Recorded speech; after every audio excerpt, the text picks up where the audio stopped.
কাদিয়ানীরা যে অমুসলিম, কাদিয়ানীদের কাছে কেউ যে প্রমাণ চাইতে পারবে না, বরং একটা কারণে তাদেরকে বসানো যায়, তারা যে কাফের সেটা আমরা প্রমাণ দিব। কিন্তু কেউ যদি তাদের কাছে দলিল চায়, যে দলিল চাবে তার ঈমান নষ্ট হয়ে যাবে। কত সেনসিটিভ বিষয়টা আমি কি চিন্তা করছি। ইমাম আবু হানিফা রহমতুল্লাহ বলেছেন, কোন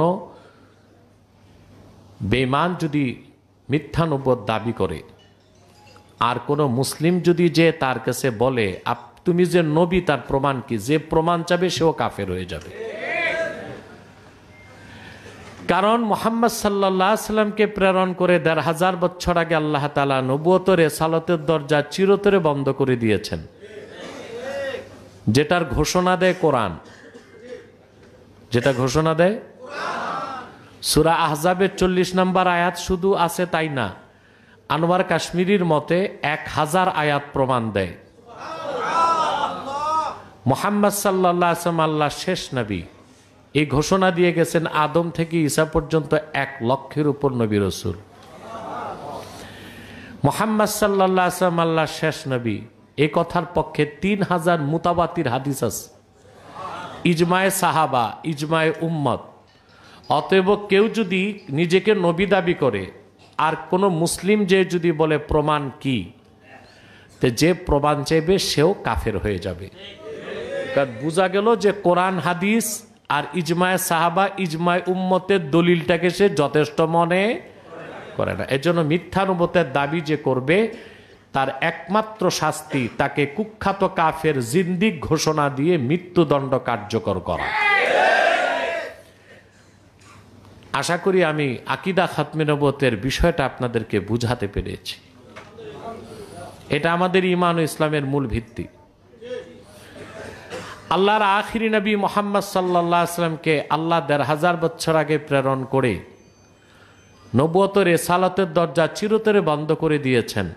ওনার পরে কোনো প্রকারই নবী কিংবা রাসূল আজ পর্যন্ত আসে নাই, কিয়ামত পর্যন্ত আসবে না। তো যে এই আকীদাকে অস্বীকার করলো, সে শুধু আল্লাহকে অস্বীকার করলো না, শুধু মুহাম্মদ সাল্লাল্লাহু আলাইহি ওয়াসাল্লামের রিসালাতকে অস্বীকার করলো না, শুধু কোরআনকে অস্বীকার করলো না, বরং মান আনকারা আকীদাতা খাতমিন নবুওয়াহ ফাকাআন্নামা আনকারা রিসালাতা জামিল আম্বিয়া। যে অধম নরাধম জাহান্নামের কীট আকীদা খাতমে নবুয়ত অস্বীকার করলো, সে যেন আদম থেকে ঈসা পর্যন্ত ১,০০,০০০-এর উপর নবীর নবী হওয়াকে অস্বীকার করলো। কারণ আদম থেকে ঈসা পর্যন্ত ১,০০,০০০-এর উপর নবী নবুয়ত পাওয়ার আগে আল্লাহর আখিরি নবী মহানবী মুহাম্মদ সাল্লাল্লাহু আলাইহি ওয়াসাল্লামের রিসালাতকে বিশ্বাস করেছে, তারপর নবুয়ত পেয়েছে, এবং ১,০০,০০০-এর উপর নবী প্রচার করেছেন নিজ নিজ জাতির কাছে যে আখিরি নবী মুহাম্মদ সাল্লাল্লাহু আলাইহি ওয়াসাল্লাম। তাহলে আকীদা খাতমে নবুয়ত অস্বীকারী শুধু কোরআন হাদিস আর ইসলাম অস্বীকারী না, বরং ১,০০,০০০-এর উপর নবী রাসূলকে মিথ্যা প্রতিপন্নকারী। এজন্য আমরা ইহুদি খ্রিস্টানদেরকে বলি শুধু কাফের, আর কাদিয়ানীদের বলি কুখ্যাত কাফের। কারণটা বলতে বুঝাইতে পারছি? প্রিয় ভাইরা, এখন সরকারের কাছে কেন দাবি করব? আমি ৩টা কথা বলবো। রাজনৈতিকভাবে আমাদের দায়িত্ব, রাষ্ট্রের দায়িত্ব, রাষ্ট্র দায়িত্বে ব্যর্থ হলে আমাদের করণীয়। এই ৩টা বিষয় আমি বলছি। প্রশাসনের ঊর্ধ্ব মহল পর্যন্ত আমাদের মেসেজটা পৌঁছবে বলে আমরা আশা করি। আকীদা খাতমে নবুয়ত ইসলামের মূল ভিত্তি, এটা বহুবার শুনেছেন। আর খাতমে নবুয়তের জিহাদ সবচেয়ে বড় জিহাদ, খাতমে নবুয়তের আন্দোলন সবচেয়ে বড় আন্দোলন। আপনারা জানেন আল্লাহর হাবিব আখিরি নবী নূর নবীজি মুহাম্মদ মুস্তাফা সাল্লাল্লাহু আলাইহি ওয়াসাল্লামের নূরের জমানায় ১৫০০ বছর আগে জিহাদ হয়েছে জুয়ুশ, বুউস, সারিয়া, গাজওয়া ৬০টার বেশি ১০ বছরে। তখন মোট মানুষ নিহত হয়েছিল ১,০১৮ জন, অধিক সংখ্যক সিরাত প্রণেতাদের মতে। এর মধ্যে মুসলিমও ছিল, কাফেরও ছিল। কিন্তু মাত্র যেদিন মুসাইলামাতুল কাজ্জাব নামের জাহান্নামের কুকুরটাকে হত্যা করতে সিদ্দিকে আকবর খালেদ সাইফুল্লাহর নেতৃত্বে সাহাবায়ে কেরামকে পাঠাইছেন, তুমুল যুদ্ধ হয়েছে। মিথ্যা নবুওতের দাবিদার মুসাইলামা কয়েক লক্ষ মানুষ নিয়ে উপস্থিত হয়েছিল। সেই যুদ্ধে হাজার হাজার মুসলমান শহীদ হয়েছে। তা দেখে সাহাবায়ে কেরাম ইয়ামান থেকে মদিনা মুনাওয়ারার দিকে ঘুরে রাসূলুল্লাহকে ডাক দিছেন, ইয়া মুহাম্মাদা লা হিজনা, আয় মুহাম্মদ সাল্লাল্লাহু আলাইহি সাল্লাম, আপনার আকীদা খাতমে নবুওতের পক্ষে আমরা জিহাদে নামছি, আল্লাহর কাছ থেকে সাহায্য নামান। সাহায্য আসছে। যে ওয়াহশী আমির হামজাকে শহীদ করেছিল, সে ওয়াহশী মিথ্যা নবুওতের দাবিদার কুখ্যাত মুসাইলামাকে হত্যা করে হাবিয়া জাহান্নামে পাঠায় দিছে। সে একদিনের যুদ্ধে 2400 সাহাবী শাহাদাত বরণ করছিলেন। এর থেকে কি বোঝা যায় না খাতমে নবুওতের আন্দোলন সবচেয়ে বড় আন্দোলন? খাতমে নবুওতের জিহাদ সবচেয়ে বড় জিহাদ। দুঃখ লাগে সাধারণ জনগণ বুঝে চুপ থাকে, তাদের করার কিছু নাই। কিন্তু বাংলাদেশে যে এত স্কলার বক্তার প্রবক্তা গজাইছে, এদের মাঠে বা মাহফিলগুলোতে খাতমে নবুওতের পক্ষে কয় মিনিটের আলোচনা থাকে? এরা হচ্ছে মোটিভেশনাল স্পিচার। আকায়েদের কথা নাই, এমন কিছু সস্তা জনপ্রিয়তার কথা বলে যার মাধ্যমে ভিউজ বাড়ে আর নিউজ হয়, ভিউজ হয়, নিউজ হয়, কিন্তু আকায়েদের পক্ষে তাদের কোনো শক্ত অবস্থান নাই। এটা আমি মনে করি তাদের ক্ষেত্রে হয় কেউ গাইড করছে, নতুবা এটা তালবিসু ইবলিস।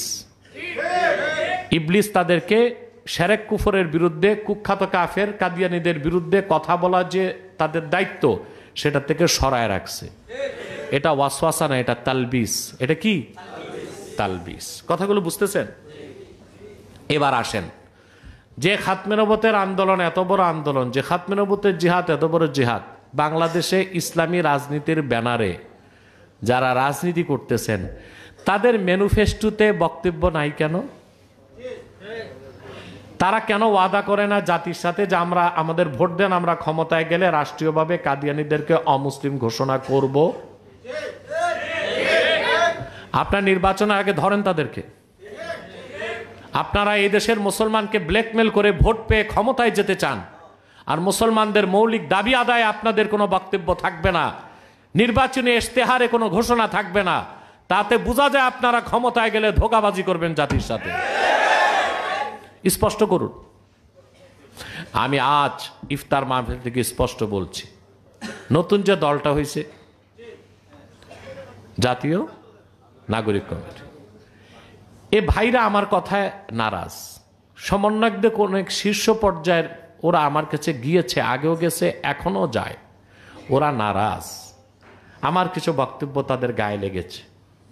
আমি তো ওদের কল্যাণই চাই। আমি তো জানি যারা 15 বছরের স্বৈরাচারকে ঝাড়ু ঝাঁটা দিয়ে বিতাড়িত করছে, ওরা রাজনীতিবিদ হিসেবে সফল না, কিন্তু বীর সন্তান। বীর হিসেবে তাদের পদক দেওয়া দরকার।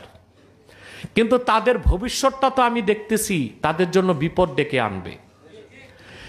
তারা যদি একটি জাতীয় ঐক্যমতের সরকার করতে পারত, গণপরিষদের মতো কিছু করে যদি সংবিধানটাকে চেঞ্জ করে 5ই জুলাইয়ের বিপ্লবটাকে, 5ই আগস্টের বিপ্লবটাকে বৈধতা দিয়ে দিত, তাহলে ভবিষ্যতে যারাই ক্ষমতায় আসুক এই সমন্বয়কদেরকে বিচারের আওতায় আনতে পারত না। আমি সহজ করে বলি আপনাদেরকে, 71 সালে পাক বাহিনী এদেশের মা বোনদেরকে হত্যা করছে না, মানুষকে? কথা বলেন। আবার মুক্তিযোদ্ধারা রাজাকার বলে অসংখ্য নিরীহ মুসলমানকে হত্যা করে নাই। ওই মুক্তিযোদ্ধাদের বিচার হয়েছে কেন? সেটা বিপ্লব ছিল। রাষ্ট্র বলেছে যে না, ওই কাজটা বৈধ ছিল। এখন 5ই আগস্টের পর সমন্বয়কদের কাজগুলোকে বৈধতা তো দেওয়া হয় নাই, তা তারাও কি ফেঁসে যেতে পারে না? তা আমরা তো তাদের কল্যাণ চাই, যে আমরা তো এইরকম একটা গভর্নমেন্ট চাই না। আমরা চেয়েছিলাম সকল রাজনৈতিক দল থেকে আলেম ওলামা পীর মাশায়েখকে মুরব্বি রেখে একটা জাতীয় ঐক্যমতের সরকার হতো, তারা সংবিধানটা বদলাতো, তোমাদের কাজের বৈধতা দিত, তাহলে তোমরা বেঁচে যেতা। রাজনীতি করে ক্ষমতায় যাওয়া সফলতা না, বিপ্লবকে কার্যকর করা সফলতা। দ্বিতীয় হচ্ছে, এদেশের মানুষের রগ রেশা না চিনলে তোমরা তো ভোট পাবা না। এই জন্যই আমি তোমাদের সমালোচনা করি। মূলত সমালোচনাটা আক্রোশ থেকে করি না, কিন্তু আমি আজকে একটা গ্যারান্টি দিতে পারি জাতীয় নাগরিক কমিটিকে, তোমরা হেফাজতে ইসলামের 3টা দাবি মানো। যে 3টা দাবি, 3টা দাবি তাহরিক খাতমে নবুয়ত বাংলাদেশেরও। তার প্রথমটা হচ্ছে, তোমরা ঘোষণা দাও তোমরা যদি ক্ষমতায় যাও কাদিয়ানীদেরকে রাষ্ট্রীয়ভাবে অমুসলিম ঘোষণা করবা। 2, তোমরা যদি ঘোষণা দাও শাতেম ও মুরতাদদের শায়েস্তা করতে ব্লাসফেমি আইন করবা। তোমরা যদি ঘোষণা দাও কোরআন সুন্নাহ বিরোধী কোনো আইন বাংলাদেশে হবে না, ইনশাআল্লাহ 14 কোটি মুসলমানের মধ্যে যারা খাঁটি মুসলমান তোমাদেরকে নির্বাচিত করে ক্ষমতায় পাঠিয়ে দিবে ইনশাআল্লাহ। আমি তোমাদেরকে গ্যারান্টি দিতে পারি ইনশাআল্লাহ। প্রিয় ভাইরা, তাহলে কথাগুলো শুনতেছেন তো, বুঝতেছেন তো? রাজনৈতিকভাবে যারা দল করতেছে বাংলাদেশে তাদের স্পষ্ট করতে হবে তাদের বক্তব্য। তারা এখন স্পষ্ট করে নাই। এখন রাষ্ট্রের দায়িত্ব কি? রাজনীতিবিদদের কথা বললাম, এখন রাষ্ট্রের দায়িত্ব কি? তারপর রাষ্ট্র দায়িত্ব পালন না করলে আমাদের দায়িত্ব কি, এটা বলেই আমি শেষ করব। টাইম কত এখন? আচ্ছা, সময় তো আছে। দেখুন, যুগে যুগে যখনই আল্লাহর আখিরি নবী নূর নবীজি মুহাম্মদ সাল্লাল্লাহু আলাইহি ওয়াসাল্লামের মাধ্যমে আল্লাহ দিনকে পরিপূর্ণ করে ১৫০০ বছর আগে নবুয়তের রিসালাতের দরজা বন্ধ করে দিয়েছেন। তারপরে যারাই মিথ্যানুবাদ দাবি করছে উম্মতের মুসলমান তাদের বিরুদ্ধে মিছিল মিটিং করে নাই, তরবারি দিয়ে ফয়সালা করছে। কারণ মুসাইলামাকে হত্যা করা হয়েছে। যুগে যুগে যখনই মিথ্যানুবতের দাবিদারদের প্রাদুর্ভাব ঘটছে, কি আবির্ভাব না, প্রাদুর্ভাব ঘটছে, উম্মতের মুসলমানেরা নিজ হাতে ফয়সালা করেছে। প্রিয় ভাইরা আমার, আল্লাহ ও নূর নবীজি আমার মুহাম্মদ মুস্তাফা সাল্লাল্লাহু আলাইহি সাল্লামের ইসলাম ও কোরআনের হাজার হাজার হাজার বছর পরে ইংরেজ আমলে ভারতের কুখ্যাত, পাঞ্জাবের কুখ্যাত, গুরুদাসপুরের কুখ্যাত কাদিয়ানে ইংরেজ আমলে এক শয়তান নিজকে নবী দাবি করছে। বলেন নাউজুবিল্লাহ। ওই শয়তানটার নাম রেখেছিল তার বাপ মির্জা গোলাম আহমদ কাদিয়ানি। সাবধান, তাকে গোলাম আহমদ বলা যাবে না, কারণ গোলাম আহমদ অর্থ আহমদ এর গোলাম। কোন কুখ্যাত কাফের কখনো গোলাম আহমদ এর গোলাম হতে পারে না। আর কাদিয়ানের কাযযাব ছিল সবচেয়ে নিকৃষ্ট লানতপ্রাপ্ত কাফের। সে গোলাম আহমদ এর গোলাম ছিল না, সে ছিল কুখ্যাত শয়তানের কুখ্যাত গোলাম। এই শয়তানটার উপর গজব এসেছে 1908 সালে। যখন গজব এসেছে, কাদিয়ানের কাযযাব ইংরেজদের পা চাটা গোলাম মির্জা গোলাম শয়তান কাদিয়ানি 1908 সালে ধ্বংস হয়ে কুখ্যাত জাহান্নামের কুখ্যাত কুকুরে পরিণত হয়েছে। তার অনুসারীরাও ধ্বংস হয়েছে। বর্তমানে কিছু কাদিয়ানি বাংলাদেশে আছে। ইতিমধ্যে তারা বাংলাদেশে 103টা আস্তানা করে ফেলেছে, আর আপনারা ঘুমিয়ে আছেন। নাম পরিবর্তন করে করে তারা মিথ্যা পরিচয় দেয়। কখনো নিজেদের, তাদের আবার ধৃষ্টতা কি, তাদের আস্তানাকে তারা মসজিদ বলে। কাদিয়ানীদের উপাসনালয়কে মসজিদ বললে আপনাদের ঈমান থাকবে? আরে অনেক আলেম আর বক্তাও দেখি ভুলটা করে। না, হিন্দুদের আস্তানা উপাসনালয় মন্দির, খ্রিস্টানদেরটা গির্জা, বৌদ্ধদেরটা প্যাগোডা। কাদিয়ানীরা তো তাদের চেয়েও বড় কাফের, তাদের আস্তানা মসজিদ হতে পারে না, সেটা শয়তানি আস্তানা। নাম পরিবর্তন করে করে তারা মিথ্যা পরিচয় দেয়। কখনো নিজেদের নাম পরিচয় দেয়, কখনো বলে নিজেদের পরিচয় দেয় আহমদী জামাত, কখনো বলে আহমদিয়া জামাত, কখনো বলে আহমদী সম্প্রদায়, কখনো বলে আহমদিয়া সম্প্রদায়, কখনো বলে আহমদী মুসলিম জামাত, কখনো বলে আহমদিয়া মুসলিম জামাত। সাবধান, সাবধান মুসলমান। কাদিয়ানীরা নিঃসন্দেহে কাফের। তারা আহমদী জামাত নয়, আহমদিয়া জামাত নয়, আহমদী সম্প্রদায় নয়, আহমদিয়া সম্প্রদায় নয়, আহমদী মুসলিম জামাত নয়, আহমদিয়া মুসলিম জামাত নয়। তাদের একটাই পরিচয়, তারা কুখ্যাত শয়তানি জামাত কাদিয়ানী সম্প্রদায়। প্রিয় ভাইরা, তাদেরকে রাষ্ট্রীয়ভাবে অমুসলিম ঘোষণার দাবি আমরা করি সরকারকে। সরকার যদি দাবি না মানে তখন আমরা সরকার হইতে হবে। আমাদের তো কাজ আছে। সরকার দাবি না মানলে আমাদেরকে তো সরকার হইতে তো অনেক পদ্ধতি আছে। সহজ পদ্ধতি হচ্ছে বিপ্লব। তাহলে ইসলামের পক্ষে একটা বিপ্লব বাকি আছে, ওইটা আমাদের করতে হবে। কথাটা বুঝাতে পেরেছি? বলে কাদিয়ানীরা তো কাফের, ঠিক আছে, সবাই জানে, তো রাষ্ট্রকে কেন দায়িত্ব নিতে হবে অমুসলিম ঘোষণা করার? কেন দায়িত্ব নিতে হবে রাষ্ট্রকে? ইসলামের শরিয়া আইনে হিন্দু বৌদ্ধ খ্রিস্টান বা অমুসলিমরা অমুসলিম পরিচয়ে তাদের ধর্মকর্ম পালন করতে পারবে, রাষ্ট্র তাদের প্রোটেকশন দিবে। তবে যে মন্দির পাহারা দেওয়ার দায়িত্ব আলেমদের না, এটা যে আলেমরা করছে ভুল কাজ করছে। ওটার আবার পাওনা ভারত বুঝাই দিছে, কারণ ভারত হচ্ছে শক্তের ভক্ত নরমের জম। দেখেন নাই মোদি গেছে আমেরিকা, ট্রাম্প এমন ধমক ধমকাইছে, মুদির ধুতি ঢিলা হয়ে গেছে। তারপর ভারতে এসে এখন হরে রাম করতেছে। ও তো শক্তের ভক্ত নরমের জম। আমি যখন শুনেছেন আপনারা, যখন মমতা বলছে বাংলাদেশে সামরিক হস্তক্ষেপ করতে, আমি একটা ধমক দিয়েছিলাম। আমার এক ধমকে দিল্লি থেকে কলকাতা পর্যন্ত সব কাঁপছে। এক আব্বাসীর ধমকই তো সইতে পারো না। 14 কোটি যদি ধমক দেয় তো অ্যাটম লাগবে না, এমনি ভারত ফেটে যাবে। কাফের মুশরিক এদেরকে ভয় পাওয়া কোনো মুসলমানের কাজ না, মুনাফিকের কাজ, ঠিক না? তো বলছিলাম হিন্দু বৌদ্ধ খ্রিস্টান অমুসলিমরা তাদের অমুসলিম পরিচয়ে ধর্ম পালন করবে, আমরা বাধা দিব না। কিন্তু কাফের কোন অমুসলিম কাফের যদি নিজেকে মুসলিম পরিচয় দেয়, শরীয়তে তার নাম জিন্দিক। কি? এভাবে অমুসলিমদেরকে হাত দেওয়া যাবে না। কিন্তু জিন্দিক যারা, তাদের একমাত্র শাস্তি মৃত্যুদণ্ড। এখন রাষ্ট্র তাদের অমুসলিম ঘোষণা করছে না, তারা নিজেদের মুসলিম দাবি করে অন্যকে ধোঁকা দিচ্ছে, তো শরিয়া আইনে তাদের শাস্তি মৃত্যুদণ্ড। রাষ্ট্র যদি তাদেরকে মৃত্যুদণ্ড থেকে বাঁচাতে চায়, তাহলে রাষ্ট্রের উচিত তাদের অমুসলিম ঘোষণা করে দেওয়া। কথা বুঝাতে পারি না? রাষ্ট্রের দায়িত্ব কিনা? নতুবা তো মুসলমান ধৈর্যের বাঁধ ভেঙে গেলে আইন হাতে তুলে নিতে বাধ্য হবে। 2 নম্বর হচ্ছে অমুসলিমরা তাদের উপাসনালয়কে মসজিদ বলতে পারবে না। এটা আরো বড় ধোঁকা। এটা কি? কিন্তু কাদিয়ানীদেরকে সরকার অমুসলিম ঘোষণা করে নাই বলে তারা তাদের উপাসনালয়কে মসজিদ বলে, যা কোনোদিন মসজিদ হতে পারে না। তা আমাদের অধিকারে আঘাত করতেছি কিনা?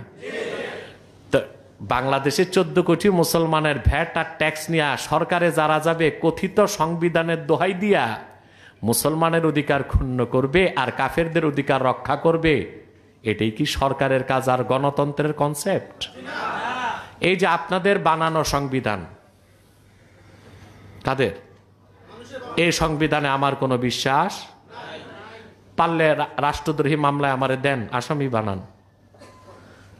এই সংবিধানের 6 পৃষ্ঠায় আর্টিকেল নাম্বার 2, আপনাদের বানানো সংবিধানে আপনারা লিখেছেন, the state religion of the Republic is Islam, but the state shall ensure equal status and equal right in the practice of the Hindu, Buddhist, Christian and other religions. প্রজাতন্ত্রের রাষ্ট্রধর্ম ইসলাম। কতটা ফাঁক রাখছে দেখেন। তারপর বলছে, তবে হিন্দু বৌদ্ধ খ্রিস্টান সহ অন্যান্য ধর্ম পালনে রাষ্ট্র সমমর্যাদা ও সম অধিকার নিশ্চিত করবে। এখানেই ঘাপলাটা। হিন্দু বৌদ্ধ খ্রিস্টানদের অধিকার নিশ্চিত করছেন, আমাদের আপত্তি নাই, কিন্তু অন্যান্য ধর্মগুলোর মধ্যে আপনাদেরকে তো উল্লেখ করতে হবে কাদিয়ানীরা অমুসলিম। তারপরে মন চাইলে আপনারা কাদিয়ানীদেরকে অমুসলিম ঘোষণা করে তারপর মন চাইলে তাদের অধিকার নিশ্চিত করুন। কিন্তু তারা ইহুদি খ্রিস্টানের চেয়েও নিকৃষ্ট কাফের, কিন্তু মুসলিম দাবি করে আমাদের 14 কোটি মুসলমানের অধিকারকে ক্ষুণ্ণ করছে। আর আপনারা তাদেরকে গণতন্ত্রের দোহাই দিয়ে প্রোটেকশন দিবেন। এই সংবিধান মানি না, আইনকে হাতে তুলে নিব, নিজ হাতে কাদিয়ানীদেরকে রাষ্ট্রীয়ভাবে অমুসলিম ঘোষণা করার দাবি আমরা নিজ হাতে আদায় করে নিব।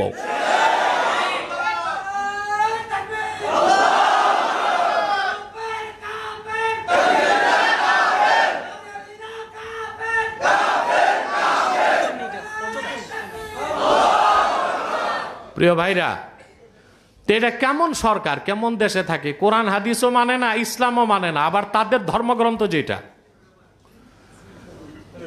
এটা গণতন্ত্র পূজারীদের ধর্মগ্রন্থ না? কথা বলে না। আমাদের ধর্মগ্রন্থ কোরআন ১৫০০ বছর আগে এসেছে এবং চূড়ান্ত, ফাইনাল, রদবদল হবে না। আর গণতন্ত্র একটা ধর্ম। গণতন্ত্র কি? ডেমোক্রেসি একটা ধর্ম। এটা কি? এই ধর্মটা পৃথিবীতে অস্তিত্ব পেয়েছে সফিস্টদের মাধ্যমে। সফিস্ট কাদের মাধ্যমে? যারা গ্রিক দর্শনে বিশ্বাসী, বুঝলেন? অধিক সংখ্যক ঐতিহাসিকের মতেই প্লেটোই গণতন্ত্রের আবিষ্কারক এবং গণতন্ত্রের উপর লেখা তার বই দ্য রিপাবলিকান। অ্যারিস্টটল লিখেছে গণতন্ত্রের উপর দ্য পলিটিক্স। পরবর্তীতে আমেরিকার ফাউন্ডার ফাদার আব্রাহাম লিঙ্কন এটা গ্রহণ করছে, জর্জ ওয়াশিংটনের মাধ্যমে এক্সপান্ড হয়েছে। এই গণতন্ত্রের ধারণাটা এটা নিয়েছে পশ্চিমা সোফিস্ট, যারা গ্রিক দর্শনে বিশ্বাসী। তারা আস্তিক ছিল কিন্তু সোফিস্ট ধর্ম মানত না। তারা গণতন্ত্রটাকে একটা রাষ্ট্রের ধর্ম হিসেবে গ্রহণ করেছে। অর্থাৎ রাষ্ট্রের কোনো ধর্ম থাকবে না, রাষ্ট্রের ধর্ম হবে গণতন্ত্র। আর সোফিস্টদের মধ্যে যারা অ্যাথিস্ট, তারা ধর্ম মানে না, আখেরাতে বিশ্বাস করে না। হচ্ছে সোফিস্ট আর অ্যাথিস্টদের মধ্যে পার্থক্য। আমরা বাংলাদেশে অ্যাথিস্ট আর সোফিস্টদের কাছেই রাষ্ট্র ক্ষমতা তুলে দিছি।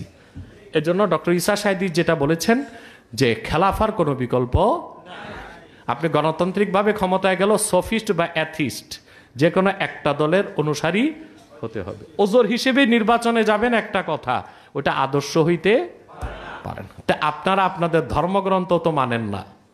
এই ধর্মগ্রন্থ বলছে অমুসলিমদের অধিকার রক্ষা করতে। তো অমুসলিমদের অধিকার রক্ষা করতে অবশ্যই অমুসলিমদের পরিচয়টা তুলে ধরতে হবে, তারপর অধিকার নিশ্চিত করতে হবে। কিন্তু অমুসলিমদের অধিকার রক্ষা করতে যে, অবৈধ অধিকার রক্ষা করতে যে ইসলাম ও মুসলমানের অধিকারের বিপক্ষে যাবেন, সেই সুযোগ আর বাংলাদেশে দেওয়া হবে না। আমি কথাগুলো বুঝাতে পারলাম? এবার যে কথা বলে আমি আপনাদের থেকে বিদায় নিচ্ছি, কাদিয়ানীদেরকে অর্থনৈতিকভাবে আপনারাই সহযোগিতা করেন। আপনাদেরকে একটা মাসালা বলে দিই, উসুল।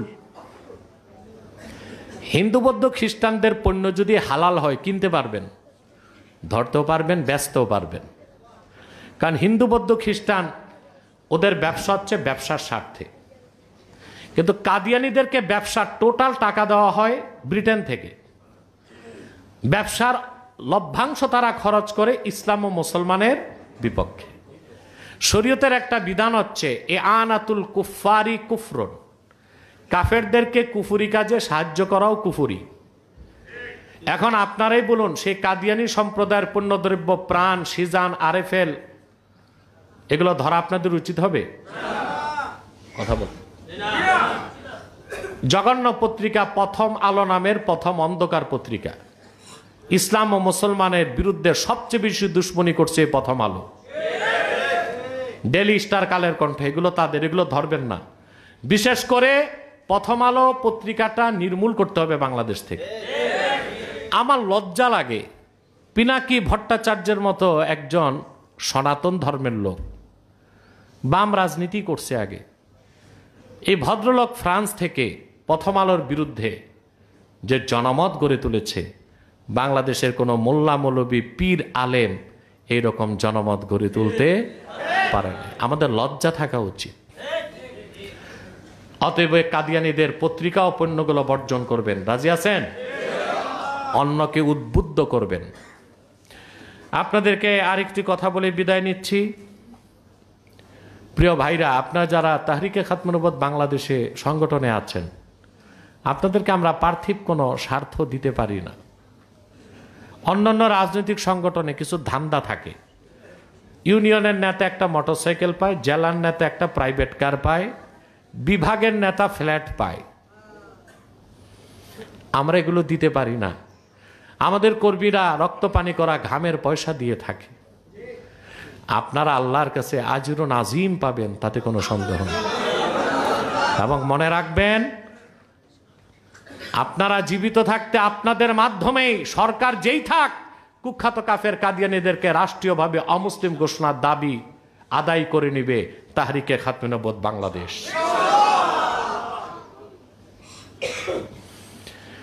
এবং এটাও আশা রাখবেন ইনশাল্লাহ, যদি আল্লাহ আপনাদের তৌফিক দেন, ইমাম মাহদির প্রকাশ ঘটলে তার বাহিনী তো আপনারা যোগ দিতে পারবেন। এটা আমার কথা নয়, এটা এরদোগান, প্রেসিডেন্ট এরদোয়ানের যিনি পীর মাহমুদ এফেন্দির কথা। তিনি ব্রিটেনের স্কটল্যান্ডে যে বলেছিলেন এক বৈঠকে, তাহরিকে খাতমে নবুওয়াতের সদস্যরা ইমাম মাহদির যখন প্রকাশ ঘটবে তার সৈন্যবাহিনীতে তাদের থাকার সৌভাগ্য হবে। আমি এখন আরো কিছু মেহমান আমাদের চলে এসেছে, তারা বক্তব্য দিবেন, আর বাকি ইফতার বন্টন যা বাকি আছে এটা নিঃশব্দে বন্টন করুন আপনারা। ওয়াখির দাওয়ানা আনিল হামদুলিল্লাহি রাব্বিল আলামিন।